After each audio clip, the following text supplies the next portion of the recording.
There's something special in the air around Celtic right now, a mix of impatience, curiosity, and that familiar buzz that grips the club whenever a big change is approaching. Supporters across Glasgow and beyond are glued to every whisper, every update, trying to piece together what the next chapter looks like. And the latest word around the club is that the long-awaited appointment of Wilfried Nancy is edging closer by the day, with the possibility of him officially taking over at the start of December, depending on the final steps still needed for his coaching team. The expectation is that 4 members of his staff will join him in Glasgow over the coming week, and that timing will dictate exactly when he steps into the dugout for the first time. Until then, Martin O'Neill and Sean Maloney continue to carry the responsibility in the interim, guiding the team through a crucial Europa League night against Feyenoord and a demanding league trip to Easter Road against Hibernian. There's still no clarity on whether Maloney will shift back into his development role once Nancy arrives, or if his current involvement might open a new pathway for him inside the club. And of course, everyone is waiting to see what the full terms of Nancy's contract will look like once everything becomes official. But all signs point to his debut coming not in Europe or away from home, but at Celtic Park in front of a full crowd when Dundee visit in the early days of December. That would be followed only a handful of days later by a meeting with Hearts in Glasgow, a match that already promises to carry weight in the title race. There were even discussions floating around various podcasts that the compensation owed for Nancy reduces significantly on the 1st of December, which could explain the timing and the club's patience. Several voices close to the situation all seem to say the same thing. He is the chosen one, the next manager, and it is more a matter of when rather than if. The picture forming now is one in which Nancy is announced very soon, but doesn't actually take charge until after the Hibernian match. That leaves O'Neill and Maloney leading the squad in Rotterdam on Thursday night, and then again in Leith on Sunday afternoon. After that, the torch would officially pass, giving Nancy a clean start with that midweek home fixture against Dundee. It's funny to think that a couple of weeks back there were already whispers that the Dundee match would be his first, and with everything now unfolding, that prediction looks more and more accurate. Even the club's recent statement pointing out that O'Neill and Maloney would continue for the immediate period hinted that the interim spell was going to be more than a single outing, and that the club wanted stability through this difficult stretch. If Nancy does begin in early December, the schedule he walks into, Wiggy, is intense but surprisingly favorable in its structure.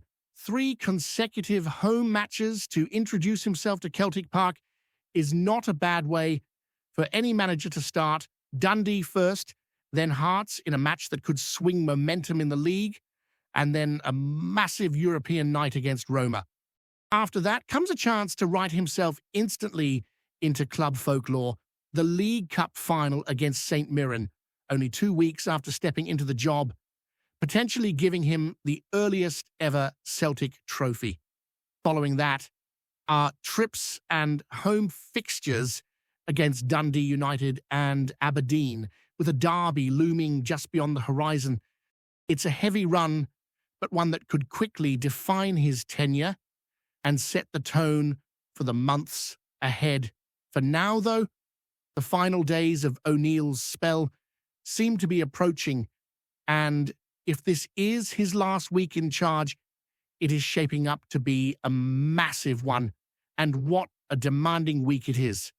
A Europa League night away from home, followed by a tricky league match on a pitch where Celtic historically struggle. Feyenoord might look frightening, on paper, but right now they're stumbling badly. They've lost their last 3 matches and 4 of their last 5. Across all competitions, their latest defeat was a 4-2 loss at home to NEC, a side doing well in the Dutch league, but still not the sort of team Feyenoord would expect to be, conceding 4 goals against. The 4th goal they conceded came from a long-range strike from nearly the halfway line, looping over the goalkeeper and sealing yet another disappointing result for them. For Celtic fans who watched the chaos at Rugby Park recently during Schmeichel's misjudged moment will recognise that kind of heartbreak instantly, and Feyenoord's keeper might well share a conversation with him about it when the sides meet. Digging through the Dutch media, it's clear their supporters and pundits are frustrated. Robin van Persie, who now manages the team, has been publicly criticising some of his key players, including taking Anis Haj Musa off for not working hard enough defensively.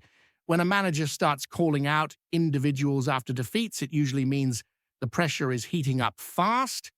That doesn't suddenly make Celtic favourites on Thursday night, not with the injury list, not with the patchy performances away from home in Europe, not with the memories of similar disappointments over the years, but it does mean the tie isn't as one-sided as it looked when the draw was made.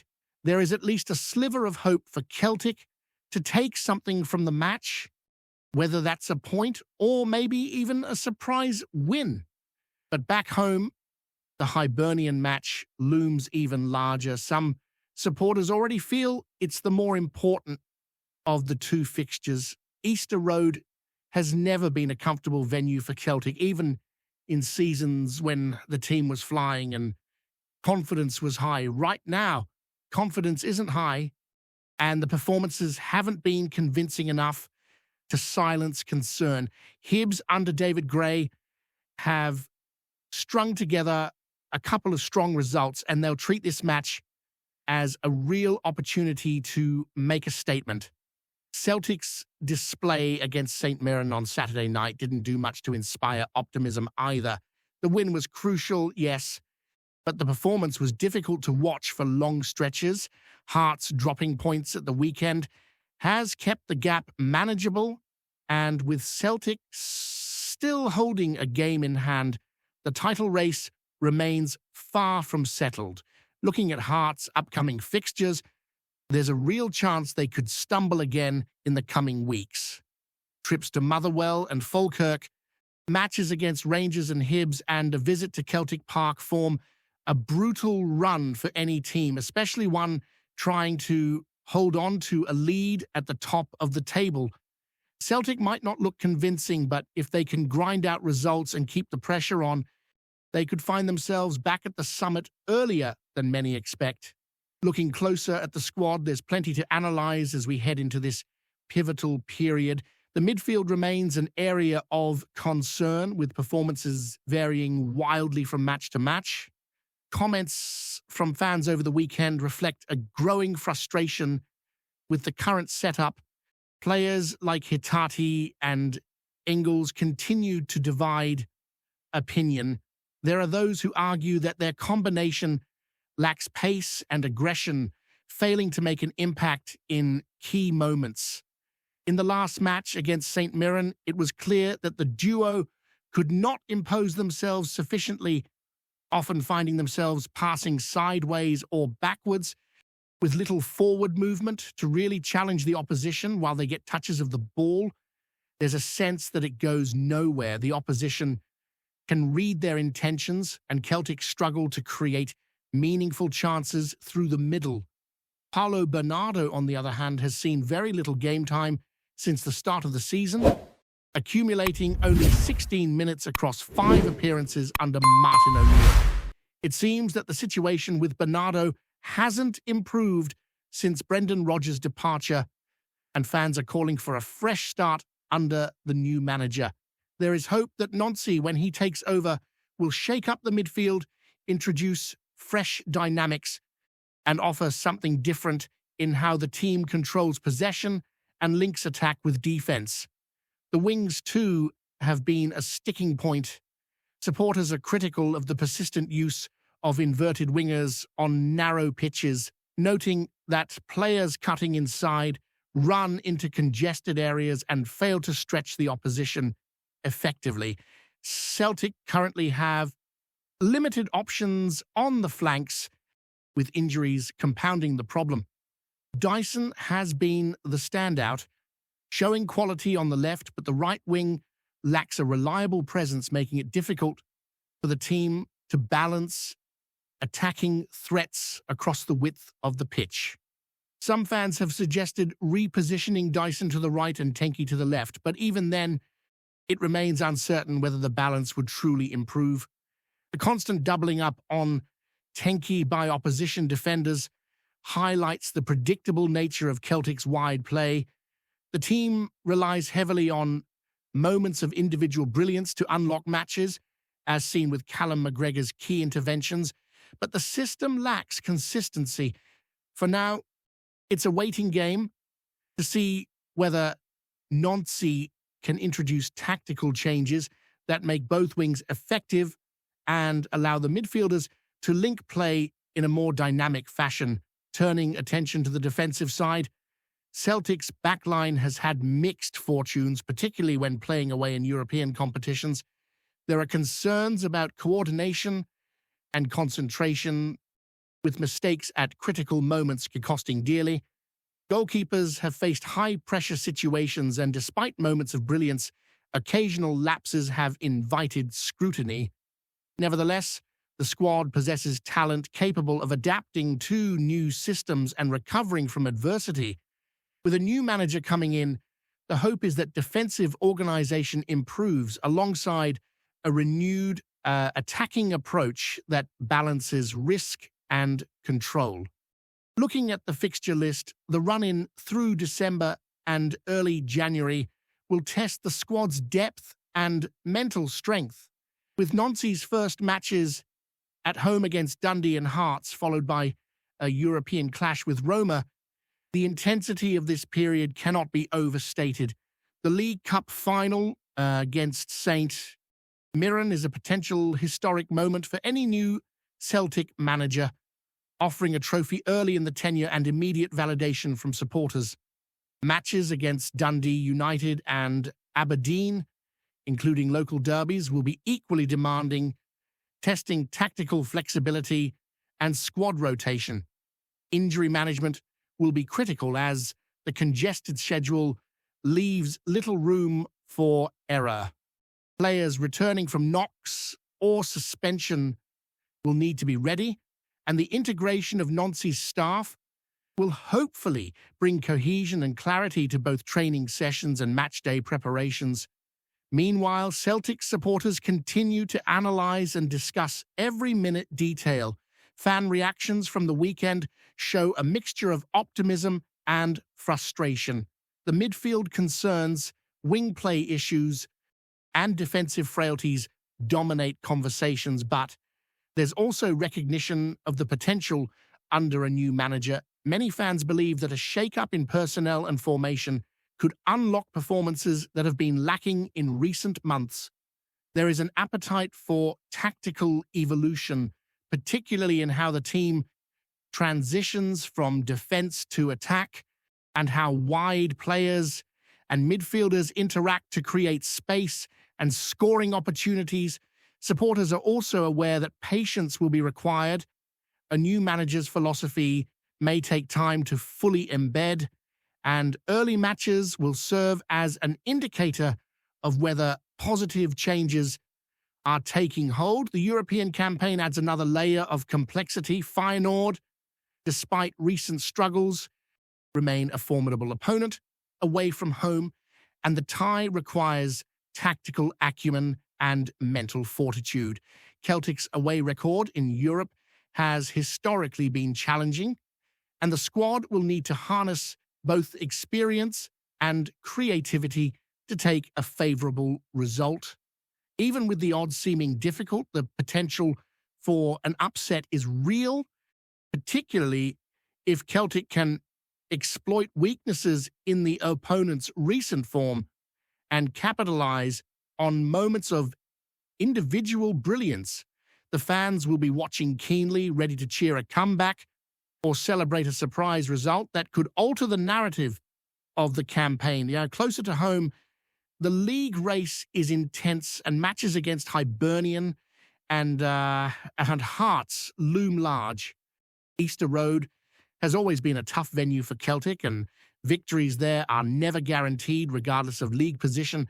Hearts' inconsistent form, however, suggests that points can be taken if Celtic can bring focus and intensity to these encounters. Managing pressure and expectations will be key. The squad needs to show mental resilience and adaptability to cope with the challenges of the Scottish Premiership, where every point matters in the pursuit of the title. The next series of fixtures could define the season and set the tone for Nancy's tenure. From the very start, making preparation, fitness, and tactical clarity paramount. Off the pitch, discussions around transfers and squad reinforcements are ongoing in supporters' circles.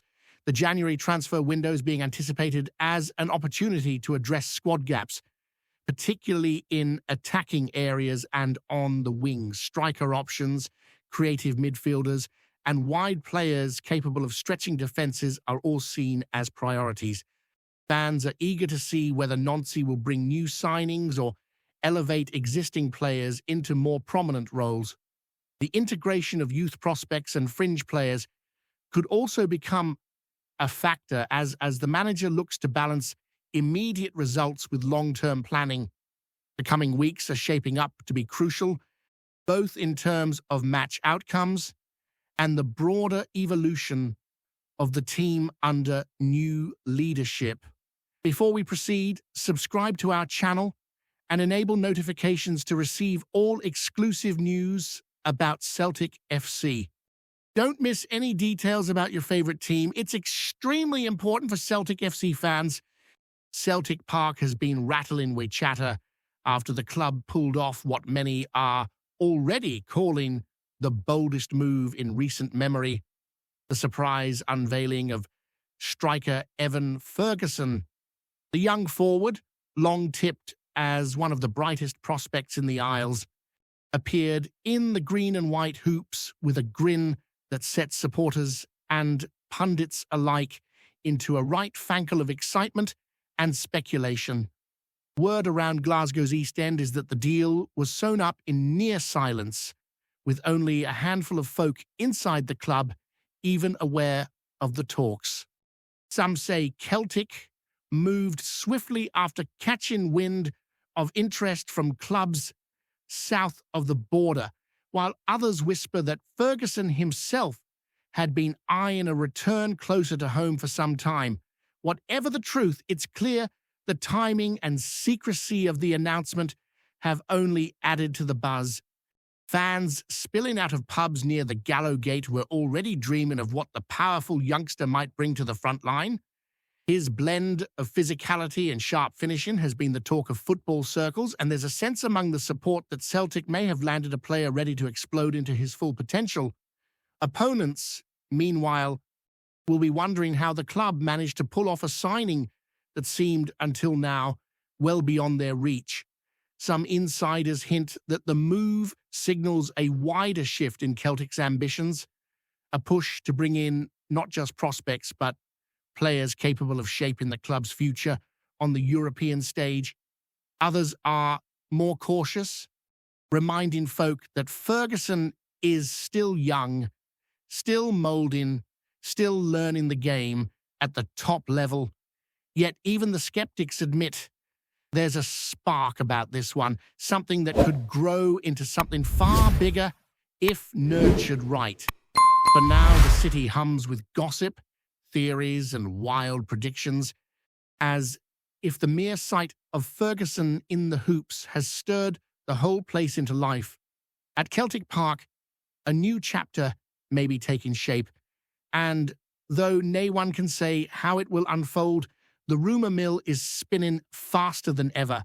The only certainty is that everyone will be watching, waiting, and wondering what comes next.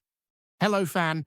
Don't forget to like and subscribe to the channel, as it means a lot to Celtic FC. Also, share your opinion about the news in the comments below.